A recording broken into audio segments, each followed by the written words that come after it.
surgiu e entre nós se mostrou. É Deus que seu povo visita, seu povo, meu Deus, visitou. Aleluia, aleluia, aleluia, aleluia, aleluia, aleluia, aleluia, aleluia, aleluia,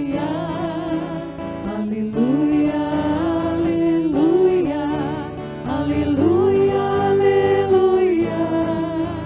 aleluia, aleluia, aleluia, aleluia, aleluia. O Senhor esteja convosco. Ele está no meio de nós. Proclamação do Evangelho de Jesus Cristo, segundo João. Glória a vós, Senhor. Naquele tempo, Jesus foi para o outro lado do mar da Galileia, também chamado de Tiberíades. Uma grande multidão o seguia, porque via os sinais que ele operava a favor dos doentes. Jesus subiu ao monte, sentou-se aí com seus discípulos. Estava próxima a Páscoa, a festa dos judeus.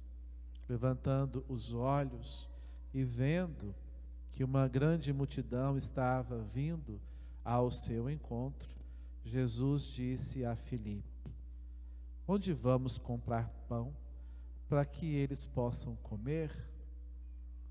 Disse isso para pô-lo à prova, pois ele mesmo sabia muito bem o que ia fazer.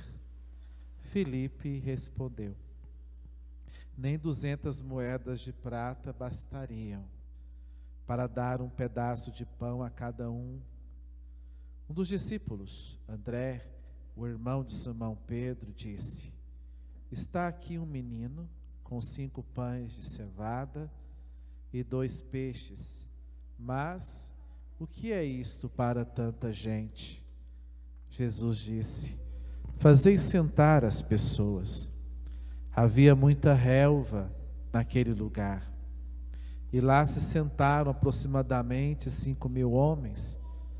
Jesus tomou o pão, deu graças, distribuiu aos que estavam sentados, tanto quanto queriam, e fez o mesmo com os peixes. Quando todos ficaram satisfeitos, Jesus disse aos discípulos: recolhei os pedaços que sobraram, para que nada se perca. Recolheram os pedaços e encheram 12 cestos, com a sobra dos 5 pães, deixadas pelos que haviam comido. Vendo o sinal que Jesus tinha realizado, aqueles homens exclamavam: este é verdadeiramente o profeta, aquele que devia vir ao mundo. Mas quando notou que estavam querendo levá-lo para proclamá-lo rei, Jesus retirou-se de novo sozinho para o monte. Palavra da salvação. Glória a vós, Senhor. Podemos sentar um instante. Deixa a luz do céu entrar. Deixa a luz do céu entrar. Abre bem as portas do teu coração e deixa a luz do céu entrar.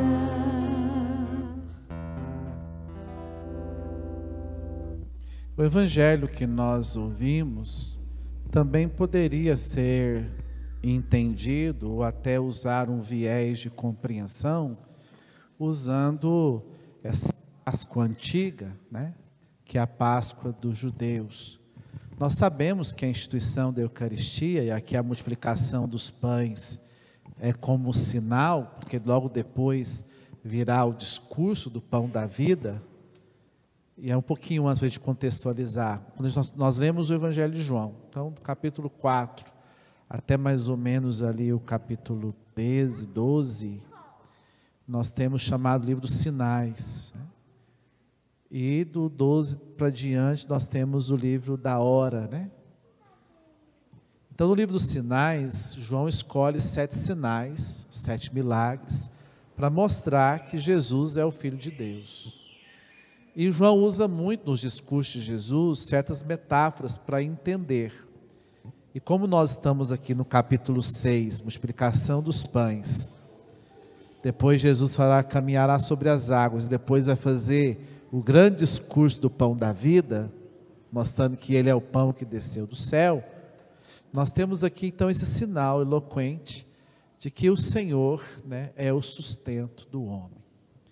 Feita a devida contextualização, o texto tem uma quebra muito grande, porque Jesus anteriormente estava em Jerusalém, e no seguinte, que é agora, ele já está atravessando o mar de Tiberíades, fica na Galileia, lá em cima. E uma multidão o seguia. Então aqui faz-se a menção, quando você olha na Páscoa, nós temos Moisés, que caminha com aquela multidão a qual acontece a libertação, e ele passa o mar para o outro lado, e depois ele vai até o monte, onde recebe o sinal, a lei, né? O dom da lei, o dom da aliança. Aqui nós temos Jesus, que atravessa também o mar de Tiberíades, ou o mar da Galileia, e também se aloja no monte. E no monte, então, ele vê a multidão que o segue, um povo que está com fome, atrás de Jesus, atrás de sinais e milagres, assim como Moisés também orou a Deus e Deus deu o maná, por isso o discurso do pão da vida no capítulo 6, aqui Jesus também olha para aquela multidão e vê a fome que o povo tem e pergunta aos seus discípulos: onde a gente vai comprar pão para esse povo? O senhor está doido, Jesus? Nem 200 denários, né? Um denário é um dia de serviço, ou seja, mais da metade de um ano trabalhando não seria suficiente para comprar pão para esse povo, alimento para esse povo. De repente chega um outro e diz: ó, tem um menino, e aqui o menino é de propósito, com 5 pães e 2 peixes, 5 mais 2, 7. 7 significa totalidade, perfeição, ou todo, né? Tudo que tinha. E aí acontece uma coisa bacana, né? Nós temos então, acompanha o raciocínio do padre, algumas realidades. Nós temos Jesus como libertador e Senhor, né? Nós temos um povo que o segue, que tem fome, que caminha, que tem necessidades. E nós temos os seus discípulos, que ali tem um pequenino, e a criança, que significa a pessoa, uma criança na cultura judaica significa uma pessoa, ele usa um termo que na nossa linguagem é um termo depreciativo, né? Mas tipo incapaz, né? Então a criança é um incapaz, no sentido de que ele não está pronto diante da lei, não tem, né? A criança não é responsável por si mesma, né? Ali ela tem 5 pães e 2 peixes. E ali combina uma coisa muito interessante, né? Que aqui entra o significado profundo também da Eucaristia, mas também um outro milagre presente dentro da Eucaristia, e aqui simbolizado nessa multiplicação dos pães, que é a combinação da graça de Deus com o tudo que a gente tem. Que aqui é igual ao milagre da partilha. É interessante perceber que quando Deus se serve do pouco que temos, Deus faz o seu milagre. E aqui abre algumas interrogações. Primeiro, vá olhar para as pessoas que o seguem. Você já reparou na pessoa que está ao seu lado, no seu dia a dia? A pessoa que pega o ônibus com você, a pessoa que trabalha contigo, a pessoa da sua própria família, a pessoa que vem à igreja com você, a pessoa do seu ciclo social. Já reparou? Aquela que estuda com você. Já reparou? De vez em quando eu tenho essas coisas, eu paro e fico observando. Eu observo muito as pessoas, né? E isso vai ajudando a gente, porque a gente atende muita gente, vai criando feeling no ouvir, no ver. Você vai vendo com menos rapidez, no sentido de julgar. Você vai ouvindo profundamente. Faz essa experiência. Você, às vezes a gente está naquela correria, no automático da gente, e você vai vivendo dia após dia, e você não percebe como estão as pessoas ao seu lado, até que elas manifestem os seus sintomas, do quanto estão doentes, do quanto estão desesperadas. E às vezes elas se esforçam para não mostrar, elas também vão no automático, vão esticando o elástico, que uma hora vai chicotear em alguém. Mas as pessoas, até alguns que percebem, mesmo assim ela não tem aquele tempo para parar e dar aquela devida atenção, e verificar. E aí muita gente ao nosso lado tem caído, muita gente ao nosso lado tem sofrido. Eu não estou falando só de pessoas que perderam entes queridos na Covid, não. Eu estou falando de um monte de pessoas que estão no limite, desse jeito moderno, doido de viver, aonde você faz muita coisa, mas não se realiza com nada, perdendo o sentido das coisas. Então é necessário parar um pouquinho e se questionar, né? Quem é esse povo, essa multidão? Eles estão atrás de quê? Que fome é essa? Você tem fome de quê? De quê? Tem pessoas que não conseguem identificar a sua verdadeira necessidade. Você vai adquirindo as chamadas quase necessidades, ou seja, preciso, porque o mundo vai no consumismo, nos inserindo desejos, vontades, que a gente trabalha, rala muito para conseguir, quando consegue, não satisfaz. Aí você se vê cheio de muitas coisas, aquela alegria de conquistar algo rapidamente, depois se vai. Porque a vida, ela está nos detalhes, no como você a vive. Então é interessante porque Jesus aqui olha aquele povo que o segue e vê que aquele povo está faminto. Porque o Senhor nos conhece, sabe da necessidade. Aquele povo foi atrás de Jesus porque eles queriam que Jesus fizesse algum sinal. E a palavra aqui, eu esqueci a palavra hebraica, mas significa enfermo, né? Aquele que traz em si alguma fermes, né? Enfermidade dentro dele.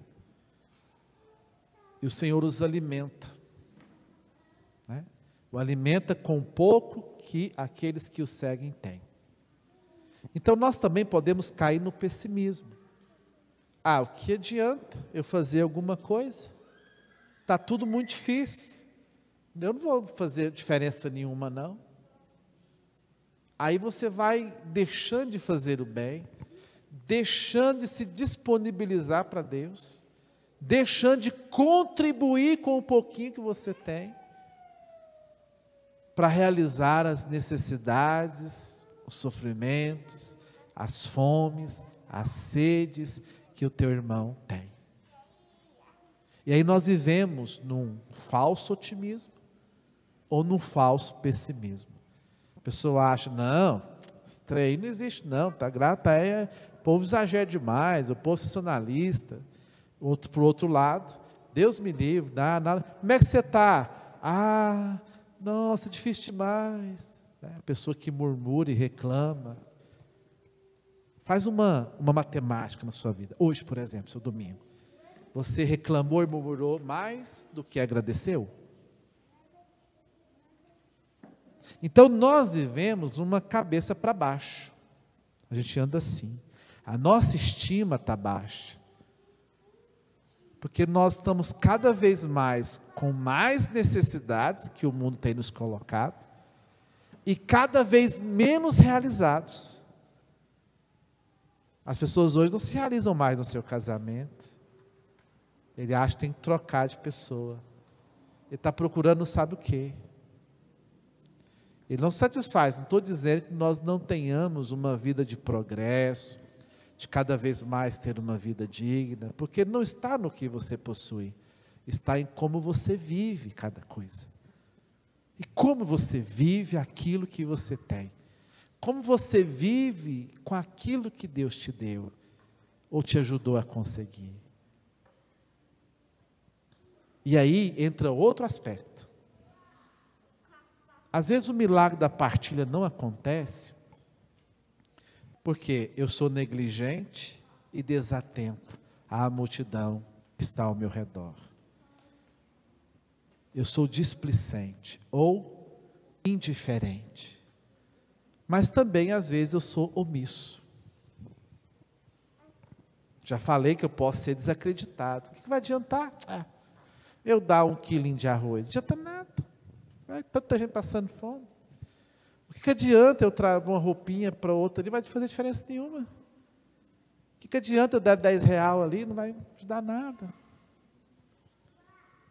E a gente acha que o milagre significa... Aí vai vir aquela velha história. E você deve ter feito isso alguma vez. Eu vou jogar na loteria, porque, nossa, Deus me ajuda a ganhar. Dá tanta gente. Então eu tenho que ganhar na loteria para me ajudar um monte de gente. Né? Eu estou esperando um montante para ajudar um monte de gente. Mas aí, na verdade, você vai percebendo que o maior crime que a gente comete contra a humanidade é justamente privar as pessoas daquilo que eu tenho. E eu não estou falando só da coisa material. As pessoas estão tão cansadas, tão tristes e tão corridas, que ela não tem tempo mais de se dar,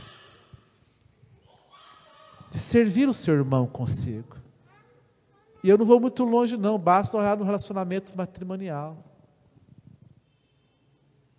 Não existe mais um esforço do homem e da mulher, uma briga honesta, a ver de quem consegue fazer o outro mais feliz, né? Aquela disputa sadia de que, né, servir um cafezinho em casa, na cama, né? Abrir a porta, pensar no que pode fazer para tornar a vida do outro mais feliz, porque vai entrando os problemas, vai entrando as dificuldades, você tem que cuidar disso, cuidar daquilo, tem que trabalhar para pagar colégio para o seu filho, tem que trabalhar para vestir o seu filho, e aí você vai para fora, porque você está na lei do consumismo, e o seu filho não te tem, seu marido não te tem, sua esposa não te tem, a mulher não pode mais fazer uma comidinha para o marido não, porque isso é Amélia, isso aí é o feminismo, isso aí é horrível. Agora a mulher não é empregada, né? Ela não pode mais cozinhar para o marido, ela não pode fazer mais nada agora ela tem que... Né? O marido agora, né, não pode, ainda bem que mudou muito, agora os maridos são mais participativos, mais envolvidos na casa, criação dos filhos, mas a questão é, já reparou que tudo que o outro precisa é aquilo que você pode dar? Eu gostava muito de uma expressão de uma comunidade que falava assim: o seu pouco é tudo que precisamos. Então a gente vai percebendo que a igreja, por viver de doações, seja na missa, né? Corre aí, ninguém é obrigado a dar, ninguém é obrigado a nada, seja nas campanhas, quando você faz de comunidade, às vezes se expressa um pouquinho essa partilha, seja no trabalho da pastoral da caridade, faz um belíssimo trabalho na paróquia, que nós já estamos esquecendo de trazer, de partilhar o que temos, não só de trazer, mas de olhar para isso e falar assim: olha, eu quero ajudar, deixa eu um dia levar uma coisa ou outra, ou de um irmão que está doente, que você poderia visitar. Não, mas está em pandemia, então vai na porta, liga e fala assim: irmão, só liguei para saber como é que você está. E quando a gente vai somando pouquinho de cada um, aí entra a graça de Deus e vira então o milagre. Eu acho que é por isso que tudo na igreja católica é muito difícil. Quando eu penso, por exemplo, nessa igreja que ele está pensando em construir, né, que pode demorar 5 anos ou 20. Aí eu penso assim, uns 3 milhões, 2 milhões e meio, eu falo, Deus, não animo, não. Aí de repente a pessoa está dando 50, 30, 40, tem os bloquinhos, né, está dando 4 mil, 5 mil, de repente a gente gastou 200 mil na Sagrado. Como é possível? A sorte nossa, que de um modo geral, o nosso povo é um povo generoso. Por isso que é o perigo do apego. Em que você é apegado? O que você não está disponibilizando? Então, muito cuidado, porque nós estamos entrando no tal da personalização. Cada vez mais as pessoas estão morando em casas menores, porque não tem tempo de limpar, não tem filho mesmo, né? Tem cachorro, então, menor, porque não tem tempo de limpar, cada vez menor. As pessoas estão cada vez mais não tendo mais filhos, porque não tem tempo de criar. Quando você tem uma mãe, um pai, uma avó para criar, ou quando você tem a creche disponível, você põe. Então, cada vez mais as pessoas, aí então os serviços estão cada vez mais personalizados. Então, olha a cara do cliente, vai personalizando cada vez mais. E nós estamos perdendo esse sentido da comunidade. Por isso que a igreja também hoje está perdendo a sua força, né? Não é só a pandemia que nos isolou em casa, não é isso. Nós somos seres sociais. Mas os seres sociais precisam criar relações sadias, não adoecidas. Precisamos olhar mais para o outro e para as necessidades das pessoas. Você precisa, mas há uma multidão que precisa também. Então, quando a gente passa por alguma dificuldade, uma necessidade, a gente fica mais tocado. Quando alguém nos conta uma história, nos toca, a gente se move mais. Mas aí a gente vem aquele mesmo percurso. Você está olhando ao seu redor, quem convive com você. De repente aparece alguém e falou assim, fulano suicidou. Sério? Como? Ai, o que aconteceu? Fulano está assim, assado. Claro que nós não podemos nos responsabilizar pelo mundo inteiro. Mas o mundo precisa. Isso que eu estou falando para vocês. O mundo precisa de mais partilha. E não é só alimento. Partilha. Sentar, ouvir, partilhar a história, valorizar o que o outro tem a dizer, respeitar a história do outro, seu sofrimento, suas dores, sua história, sua criação, acolher mais. Claro que tem gente que é muito difícil, né?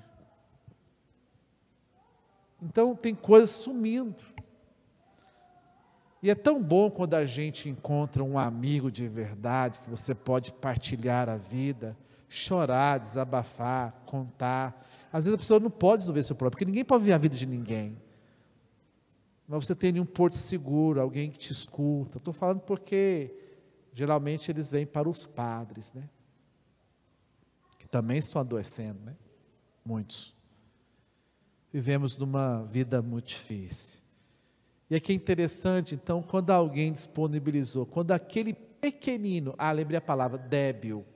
Débil significa incapaz, aquela pessoa que diante da lei, diante da sociedade, da religiosidade, ele não é capaz de nada.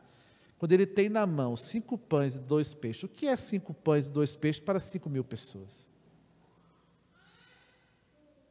O que é isso que eu tenho para esse tanto de gente? Mas aí vem a graça de Deus, que age. E você disponibiliza, e ali multiplica, multiplica, multiplica. E outro aspecto importante, que é o desperdício. Olha o contraste. Tanta gente que necessita e tanta gente que desperdiça. Não é? Olha para você quando você come. Você come tudo? Você põe o suficiente? Seu filho, que hoje você põe lá, ele não come. Come, filho, eu vou te dar uma bicicleta para você comer. Come. Aí desperdiça. Aí você não tem noção, porque você não está passando fome. Aí você não tem noção do tanto. O Brasil tem muita gente que passa fome, mas um dos países que mais desperdiçam. Aí você fala, por exemplo, que não tem tempo. Mas contraste que você também é uma das pessoas que mais desperdiça tempo. Soma para você ver cada olhada no WhatsApp que você faz. Vai somando durante o seu dia. Vai fazendo, vai vendo os momentos que você gasta com internet, que é uma coisa muito boa para viciar.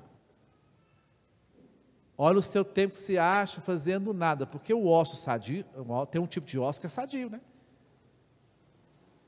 Que você passa aquela sensação, sabe, que você fez um monte de coisa, mas não fez nada. Aí você fala, não tem tempo. E tempo é graça. O capitão vai dizer que tempo is money, né? Time is money, né? Mas não. Tempo é graça.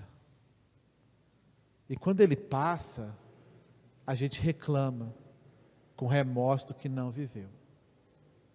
É um pai, uma mãe que perdeu, é um amigo que suicidou, é um trabalho que você não valorizou, é isso que você não fez. Então, queridos irmãos e irmãs, Jesus falou, mandar recolher tudo, que nada se perca. Então vem a grande pergunta, diante dessa multidão que segue o Senhor, nós como aquele que corremos e seguimos o Senhor, como você tem vivido a sua vida?